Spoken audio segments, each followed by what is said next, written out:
Hey, my lovelies! Welcome to Mystical Mysteries and So Much More, where we learn about different mysterious, unusual, and sometimes unexplainable things. Today's topic is, drumroll please, psychic abilities. Dun dun dun!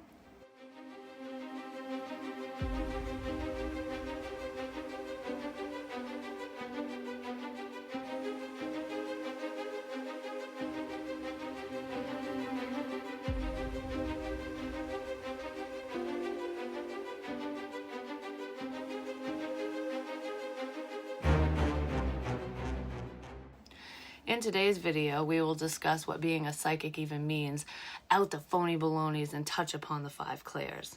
Exciting, isn't it? So if that sounds interesting to you, let's dive down this rabbit hole together. Have you ever wondered how psychics know the things that they know? Or maybe if you are one yourself?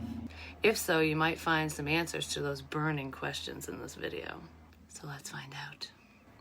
According to the Cambridge Dictionary, a psychic person is, and I quote, a person who has a special mental ability, for example, knowing what will happen in the future or what people are thinking. Basically, psychics see what others can't, and they know what's in their noggins. So they know what you're thinking. Creepy. There is no tried and true test to know 100% if someone is psychic or not. But I will say, evidence doesn't lie, and there are no coincidences. So when someone can predict an outcome countless times and knows things they just shouldn't know, that's a good indication that they are a true psychic. You know, when their success rate outweighs their flops, they got way more wins. With that said, let's talk about, are you ready for it?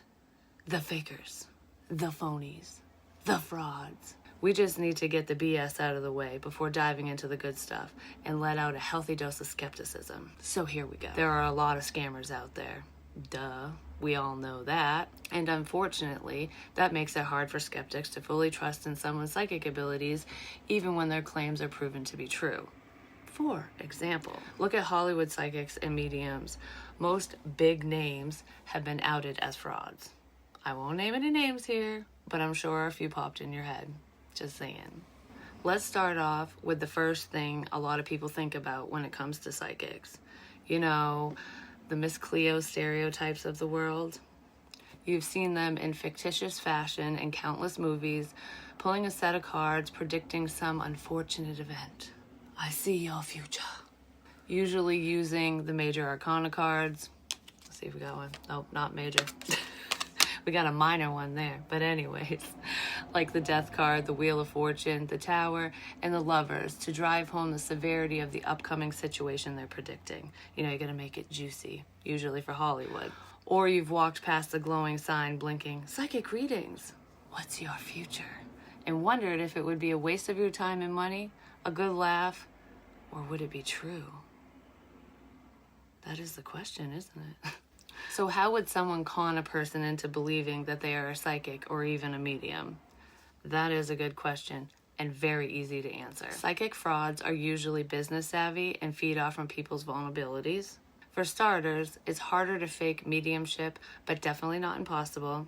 People that do this are absolutely rotten to the core, and they deserve to go to HE double hockey sticks. Just saying. They usually do what's called a cold reading. Cold readings are when the self-proclaimed psychic or medium feeds off from body language and verbal cues that the client expresses. This usually takes place during a face-to-face interaction, but not always. They tend to use vague language until they get that instant confirmation that they are on the right track. So you basically let them know. If someone is in a vulnerable place, like say they just lost a loved one or had a recent breakup, it's easier for them to fall into this trap. It's sad that scammers even do this, but money is the root of all evil and compels some people to do some really, really shitty things. But honestly, when it comes to the psychic side of things, it's easier to falsify future information because it hasn't happened yet. Psychics can say whatever they want to, and some will use the quote-unquote cold read tactic to better direct the message so that it makes sense for the client at least a little bit. They'll take your money, give you hope, get what they want in the moment, and leave you waiting for absolutely nothing. Most people won't even know they were scammed until months or even years later, which is so sad. I guess if that happens, just chalk it up to a laughable experience and give them a big fat 0-star rating. Yelp that shit and be like, no, thumbs down. Some of you might be wondering why I would even be explaining all of this, even though I am a psychic medium myself. Well, because in some situations, it's the truth.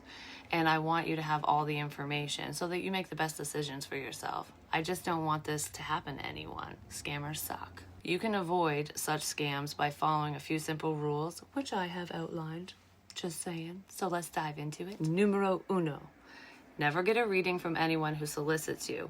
If it's good for you, you'll seek the psychic or medium out and feel right about it. For example, the psychic reading comments all over social media, especially on Facebook, are big fat scams, just saying. Some will even find a way into your emails and DMs. Just block and delete. Anyone who's legitimate will not seek you out. Number 2. Pay attention to their status. Are they reputable? Do their prior clients have good things to say about them and their work? If so, go for it. If not, stay away. With this one, if they are just starting to share their gifts and don't have prior clients, you'll know if they are legit because there will either be people around them that will back up their abilities, or some who are just starting out will offer free services to get their name out there. Just keep that in mind. You could be their first client, but that doesn't mean that they are a scammer. So use your discernment, basically. Number 3. If the psychic or medium requires prior information about you, people involved, or the situation you're asking about, just walk away. They're fishing for something to go off from and don't have a clue. Giving them your birth date is fine, but also know that once someone knows your zodiac sign, they can feed off from your personality type and go from there, basically. Your first name should be enough, and any questions you may have without details. That's all they really need. So all in all, if they need certain information about you prior to the service, just tie your running shoes and go all Forrest Gump on their ass and run out of there. Just keep on running. And finally, number 4, trust yourself. If you have an off feeling, just don't go through the session. Now that we got all of that out of the way, let's dive into what it means to be a psychic. If you're still here, that is. Hopefully the scammers didn't scare you off. Diving into this side of things will not only help you understand how psychics get their information, but also help you understand your own psychic abilities, if you even have them. So being a psychic basically means that you know things about people, the future, and can sometimes tap into other people's thoughts. Tapping into other people's thoughts is known as telepathy. There is way more to that ability than meets the eye, so I will go over that in another video because it's kind of a deep dive. And that's not what we're talking about today. Some people experience psychic abilities on a minor level with only the people that's closest to them, such as family members, even though they aren't fully psychic. It's kind of like mother's intuition type stuff. You know, that's where that saying comes from. That's completely normal and usually is for protection purposes. Like when something bad happens to someone you love and you just sense it. As for a true psychic, they'll know things they don't always want to know about themselves and others, as well as knowing future events and outcomes. This knowledge can come through in many forms, and it usually does. Which leads me to the 5 clairs. Clairvoyance, clairaudience, clairsentience, claircognizance, and clairtangence. Don't worry, I'll break these down a bit and explain them all to you. I want to add that some people have all 5 abilities, while some only experience 1 or a few of these abilities. It's up to you to decide if you have any of these abilities or not. Without further ado, the most well-known of these abilities is clairvoyance, which is probably why I made it number 1, just saying. This is the ability that most people think of when they hear the word psychic. Probably because of pop culture and Hollywood films, psychics are always portrayed as seeing visions. This ability doesn't quite happen like it appears in movies. The visions usually come through as a daydream, still image in your mind, or even through dreams and meditation. Clairvoyance is the ability to see clearly or to visualize. And some people can't even do that artistically, just saying. According to Wikipedia, clairvoyance is the claimed ability to acquire information that would be considered impossible to get through scientifically proven sensations, thus classified as extrasensory perception or a sixth sense. Any person who is claimed to have such ability is said to be a clairvoyant. one who sees clearly. In French, clair means clear, and voyance means vision, hence the word clairvoyance. You'll know if you're clairvoyant because your daydreams and even nightly dreams will unfold in reality. They'll happen. Sometimes a vision will show you an entire situation, and other times it comes in as a snapshot, almost like a photograph in your mind. A glimpse into a future situation with lacking information. These visions aren't always crystal clear, but predictive all the same. Most psychics, otherwise known as seers, don't always know the full outcome of future events. It's usually enough information to guide a person or people, so you might not have all the deets, just saying, but you know some or most. One example of this, personally for me, would be during a reading I did for somebody. I saw a mini slideshow of someone sitting on a beach with a light breeze blowing. Wasn't blowing through the hair, it was just, I could tell that there was a breeze there. It was in the evening hours. I could see the water and the scenery, but not the actual person. Come to find out, that's the spot that my client decided to sit and listen to the reading I sent her. I saw her doing that before she even received the reading. A simple yet unclear message that I received as a vision, which is clairvoyance. Because I could literally picture it in my mind before it happened, and I didn't know anything about this person or their location. Most people with clairvoyance get visions in multiple ways, not just one. I just want to add that the practice of remote viewing is a form of clairvoyance as well, because you're picturing a place in your mind, drawing images off from whatever you're focusing on. Visions usually are most clear when the psychic has a focus versus when it's a random vision, because how are you supposed to know where the information goes if it's random? You know, it's like, who the hell is that for? The second most well-known of the clairs is clairaudience. Clairaudience is the ability to hear clearly.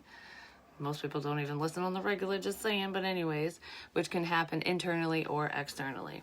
So, in other words, you can hear voices and other sounds with your own ears, physically hearing something, or as an inner dialogue, like your thought voice. I always say that. That's what I'm referring to, an inner dialogue. According to the Collins Dictionary, clairaudience is the power to hear sounds said to exist beyond the reach of ordinary experience or capacity, such as the voices of the dead. Most mediums communicate with the other side through clairaudience. I just want to add that not all psychics are mediums, but all mediums are definitely psychic, which is why some psychics only have one or a few of the clair abilities.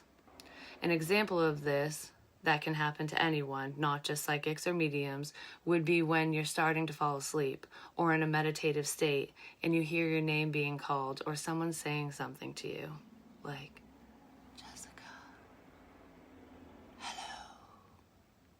It might be quick and come through crystal clear or not make any sense at all. Like, where did this come from? What was that? I heard a voice. I don't know what it said. That kind of thing. Even songs can play in your mind, or you'll hear different sounds, like bells ringing. If that happens to you especially frequently, you might be clairaudient. One of many personal experiences with clairaudience for me was, while I was sound asleep, all warm and cozy in my bed, visions of gumdrops danced in my head. And then, all of a sudden, out of nowhere, I got woken up by somebody saying, tea tree, clear as day. It made no sense in the moment, but I kept repeating it to myself so I'd remember. The next day, I remembered a question I had asked Spirit prior, and that night, through clairaudience, they had answered me. Come to find out, that's what I needed to heal a skin issue I was having at the time, and it worked. Just saying, it totally worked. So pay attention when Spirit literally speaks to you, whether it's externally or internally. Although it can be more confusing or seem just like a thought when it comes through internally, just know that internal dialogue that is not your own usually is intrusive and doesn't coincide with what you're thinking about or currently doing, for the most part anyways. So now we're on to the next one, just saying. Claircognizance is the ability to know clearly and is the most misunderstood of the 5 clairs. It is often described as a gut feeling or a strong sense of knowing something without any logical explanation. This sense of knowing is similar to your intuition, but geared more outward and not always tied to you personally like your intuition is. Claircognizance, that word is hard to say, just say it, is when you literally know information about someone or something and have no clue how you even know. You don't see it, hear it, or even really feel it. You just know it. It's like, it's just there. and you are able to explain an upcoming event or a certain subject based off from that inner knowing.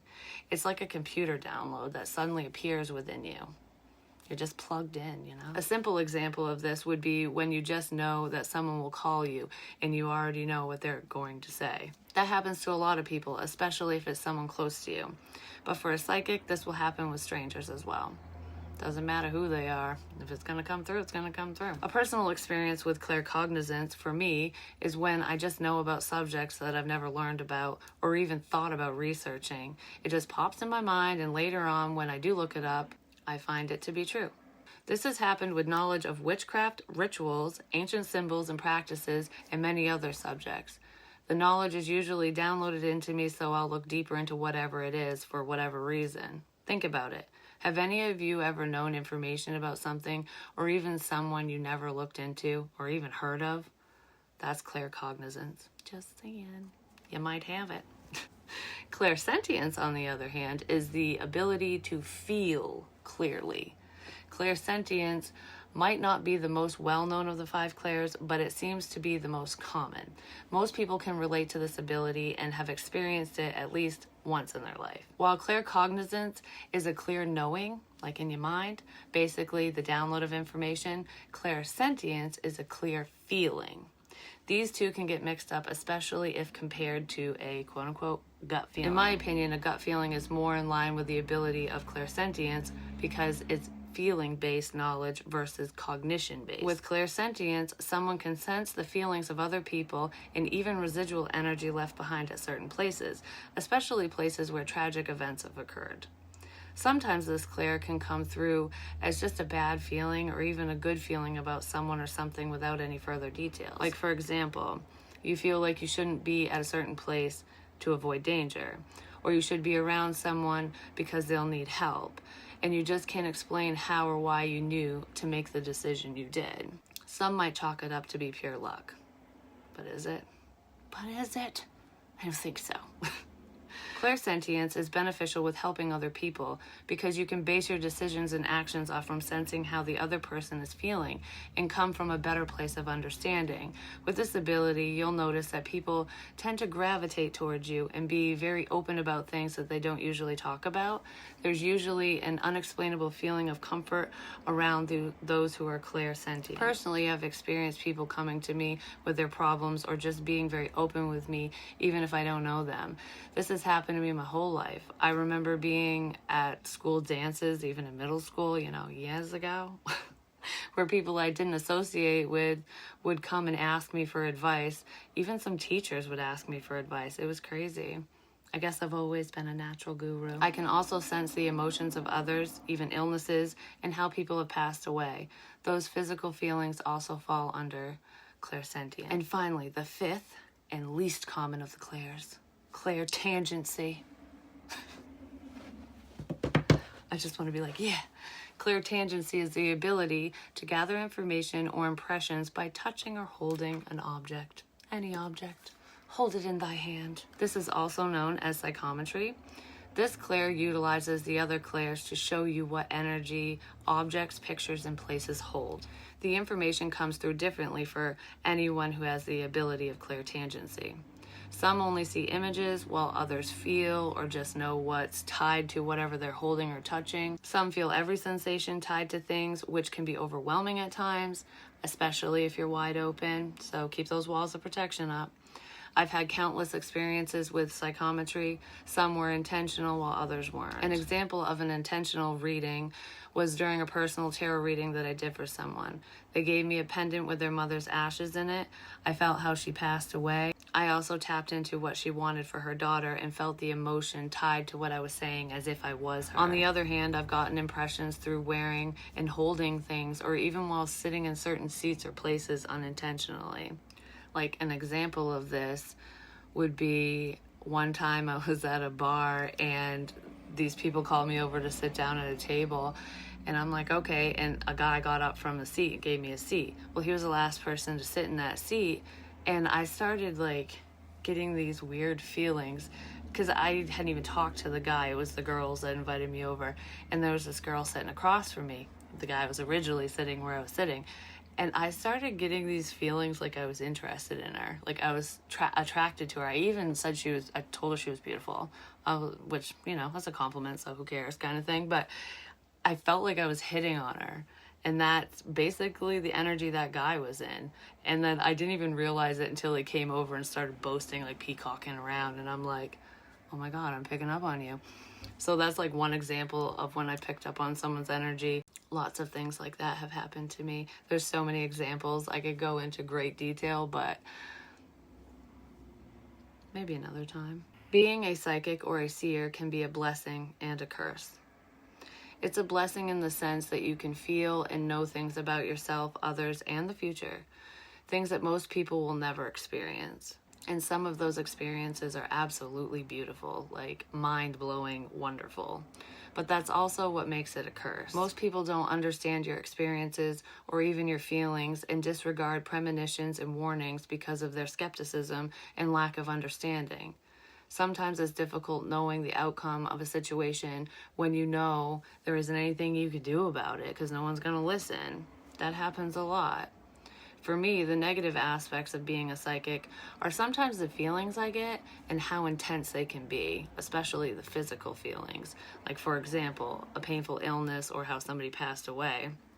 It's not always pleasant, especially when you're literally feeling it. I'll admit there have been some scary moments, spiritually speaking, that I've had to deal with, but overall, I do consider my abilities to be a blessing, and you should too when it comes to your own abilities. No matter who chooses to see or believe in what I do, it's personal guidance at the very least. We can't save everyone, and we definitely can't make anyone see what they choose to be blind to. So if you have any spiritual abilities, think of it as a beautiful gift just for you from the divine. And open that gift like an excited child on Christmas morning. You know, tear that shit right open and be like, this is me. I really hope that this video made sense and helped you have a better understanding of psychic abilities of others so you can trust yourself and not get scammed, but also so that you can trust in your own abilities, especially if you're having these experiences. And thank you for joining me for episode 2 of Mystical Mysteries. Bye.